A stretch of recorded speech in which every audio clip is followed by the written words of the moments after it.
Hello everyone. आज हम अपनी सेकंड क्लास करते हैं मैथ्स की।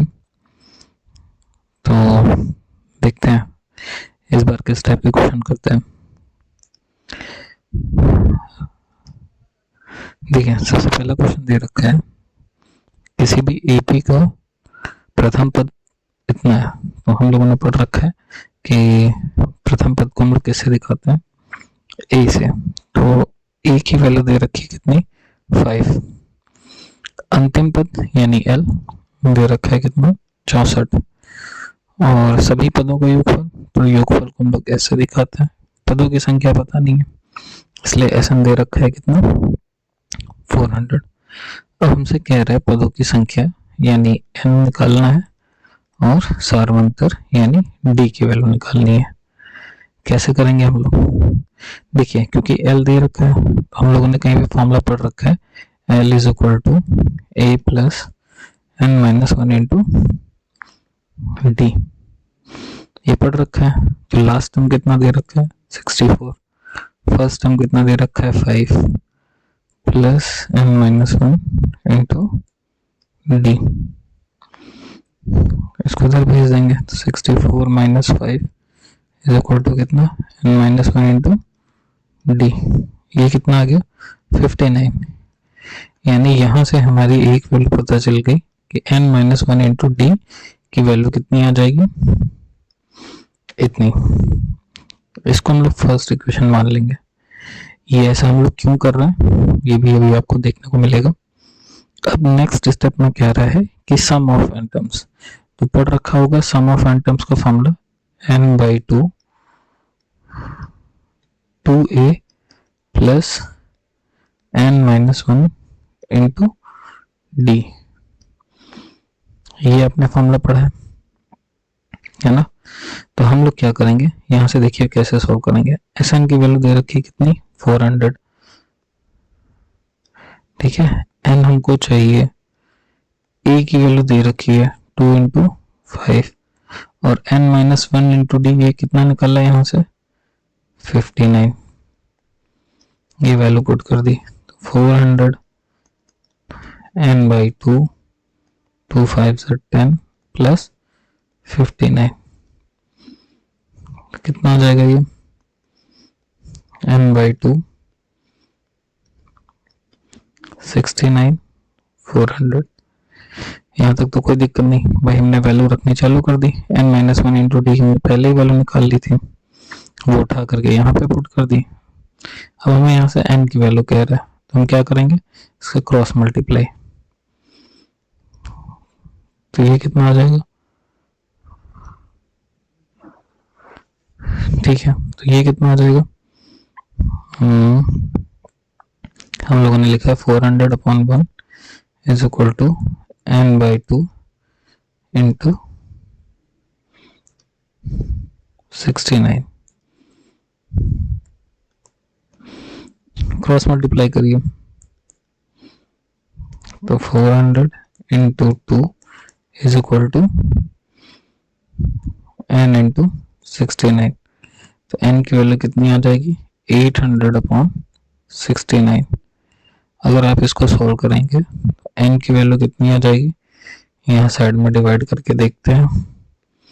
कंप्लीटली तो डिवाइड होगा नहीं, 61 9 फिर ये आएगा 169 फिर डेसिमल 410 लगभग ये जाएगा 5 टाइम्स। तो इसकी वैल्यू कितनी आ रही है, 11.5 समथिंग। एन की वैल्यू हम कितना मान लेंगे, लगभग 11, क्योंकि डेसिमल में कोई वैल्यू होगी नहीं। तो एन की वैल्यू यहाँ पर कितनी आ गई, 11। वो आपसे पूछ रहा था क्या कि सार्वंतर ज्ञात करिए। तो यहाँ पे देखिए कहीं पे अपने वैल्यू निकाली है ना। अगर ये वैल्यू हम यहाँ पे रखें 59 is equal to N minus 1 into D. ये रफ वर्क है, आपको ध्यान रखना है। तो यहाँ से 59 इज इक्वल टू एन की वैल्यू है 11 माइनस 1 इंटू डी। तो ये कितना आ जाएगा 59 इज इक्वल टू 10d। तो d की वैल्यू कितनी आ जाएगी 59/10, लगभग कितना 5 पॉइंट, इस तरह से। इस क्वेश्चन में कुछ गड़बड़ी है, डेसिमल में वैल्यू आ रही है, आनी नहीं चाहिए, लेकिन करने का तरीका ऐसे ही होगा। तो हमने यहाँ पे सबसे पहले क्या देखा, कोई भी एपी दे रखी है तो एपी में हमारा एक फॉर्मूला ये होता है L is equal to A plus N minus one into D. ये कब होता है, जब हमारा अंतिम पद दे रखा होता है। तो जब अंतिम पद दे रखा होगा हम लोग ये फॉर्मूला यूज किया, वैल्यू पुट करी, यहाँ से N minus one into D की वैल्यू निकाली, क्योंकि कुछ भी गिवन नहीं था इसलिए इसको यहीं पे रखा रहने दिया। फिर एन पदों का योग, उसका फॉर्मूला ये लगाया, ठीक है, n/2 2a plus N minus one into D. यहीं पर एक और ध्यान रखना है, इसका एक फॉर्मूला और होता है Sn is equal to n/2 और l a प्लस l। ये वैल्यू भी हम डायरेक्ट रख सकते हैं, ठीक है। चलिए, तो ये हो गया, आई होप समझ में आया होगा। कॉपी पेन लेकर जरूर बैठिएगा। नेक्स्ट, इस तरह के क्वेश्चन पूछे जाते हैं कि HCF और LCM इतनी दे रखी है तो LCM ज्ञात करो। तो आपने पढ़ा होगा दोनों HCM और इसके लिए संख्याओं का गुणनफल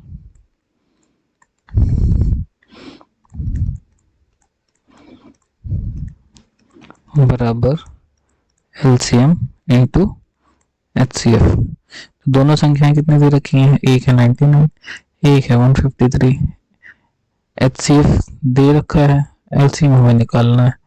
HCF कितना दे रखा है 9, LCM की वैल्यू यहाँ से निकाल लेते हैं, 99 इंटू 153 अपॉन में कितना 9, तो ये कितना आ गया 11, वैल्यू आ गई 11 इंटू 153। इसको मल्टीप्लाई कर दीजिए, 11 3 33, 55 3 58, 11 का नाम 11 5 16। तो एलसीएम कितना आ गया 1683। ठीक है, चलिए, तो ध्यान रखिएगा, ये फॉर्मूला याद रखिएगा। इस तरह के क्वेश्चन 1 मार्क्स में 2 मार्क्स में पूछे जाते हैं काफी। चलिए, अब देखिए, अगला कह रहा है दो संख्याओं का योगफल तथा अंतर क्रमशः 8 और 2 है। ठीक है, तो हमको क्या करनी, पहले इक्वेशन बनानी है। तो दो संख्या है, योगफल का मतलब होता है तो हमने पहली संख्या मानी x। ध्यान रखिएगा, जब आप लोग एग्जाम में करेंगे, तो इसको कर देता हूँ, जब आप करेंगे एग्जाम में तो उसको आप लिखेंगे कि माना पहली संख्या बराबर कितना x और दूसरी संख्या बराबर कितनी y। तो योग कह रहा है, तो योग का मतलब जानते हैं आप कि दोनों को जोड़ देना है 8, ये पहली इक्वेशन। दूसरा में कह रहा है कि इन दोनों का अंतर दे रखा है 2, ये सेकंड इक्वेशन। अब हम क्या करेंगे, जब ऐसा बनता है तो हम सबसे पहले देखते हैं कौन सी दो वैल्यू सेम है। तो यहाँ पे y देखिए, y दोनों सेम है, एक प्लस में है एक माइनस में। तो जब अपोजिट होता है तो हमेशा चीजों को क्या करते हैं, ऐड करते हैं, यानी हम यहाँ पे दोनों को जोड़ देंगे। जोड़ने पे क्या होगा, प्लस माइनस कट गया, x plus x 2x, 8 plus 2 10, x की वैल्यू कितनी आ गई 10/2, यानी x की वैल्यू कितनी आ गई 5। इसका मान उठा करके किसी भी फर्स्ट इक्वेशन या सेकंड में रखिए। हमने लिखा x का मान 1 में रखने पर कितना आ जाएगा 5 plus Y is equal to 8। y की वैल्यू कितनी आ जाएगी 8 माइनस 5, y की वैल्यू कितनी आ गई 3। इजी था। तो ये इक्वेशन जो आप लोगों ने पढ़ी होगी, linear equation in two variable, ठीक है, दो चर वाले रैखिक समीकरण, ये वहां से इजी था वैसे ही। नेक्स्ट, इस क्वेश्चन में कह रहा है द्विघात समीकरण के मूल ज्ञात करिए। तो मूल हमने क्या पढ़े हैं, हम लोगों ने कंडीशन पढ़ी है कि अगर b² माइनस 4ac बराबर 0 आता है तो मूल कैसे होते हैं, वास्तविक तथा समान। दूसरी कंडीशन क्या पढ़ रखी है कि अगर B square minus 4ac greater than 0 होंगे तो मूल वास्तविक होंगे और भिन्न होंगे। तीसरी कंडीशन कि अगर B square minus 4ac is less than 0 तो मूल कैसे होंगे, काल्पनिक होंगे। यही कंडीशन पढ़ी है। अब हम देखते हैं कि ये ध्यान रखने को, आप लोग को ये नोट करना, ये दिमाग में बैठाते रहना। अब कह रहा है कि इसके मान निकालिए, तो इसी को तुलना कर दो तुरंत किससे, A X square plus B X plus C बराबर किससे, 0 से। ए की जगह पे कौन लिखा है 3, ए का मान आ गया 3, एक्स के साथ में बी है तो बी का मान कितना आ गया 5। यहाँ पे ध्यान रखिएगा सिंबल दोनों जगह पॉजिटिव, और सी की वैल्यू कितनी 3। आगे value B square minus 4ac की वैल्यू निकालते हैं। बी कितना है 5, 5 का स्क्वायर 4ac, 5 का स्क्वायर 25, ये कितना आ गया 36। इसकी वैल्यू कितनी आ गई माइनस का 11। तो माइनस की वैल्यू है, इसका मतलब है कि बी स्क्वायर माइनस 4ac 0 से छोटा आ रहा है। तो अगर छोटा आ रहा है तो इसके लिए कौन सी कंडीशन लगेंगे कि मूल कैसे हो जाएंगे, काल्पनिक। तो यहाँ पे क्वेश्चन पूछ रहा है वास्तविक, वास्तविक बराबर, वास्तविक तथा भिन्न या वास्तविक नहीं। तो आंसर क्या हो जाएगा, वास्तविक नहीं। तो ये कॉन्सेप्ट ही दिमाग में रखना है। आई होप आपको चीज ये समझ में आई होगी। ठीक है, आज इतना ही करते हैं, फिर नेक्स्ट में देखते हैं क्या होगा। लेवल बढ़ाते जाएंगे, ये भी रिवीजन के लिए है। आप रिवाइज करते रहिए और इन क्वेश्चन की हेल्प लेकर के ज़्यादा से ज़्यादा क्वेश्चन लगाने की कोशिश करिए। ठीक है, थैंक यू।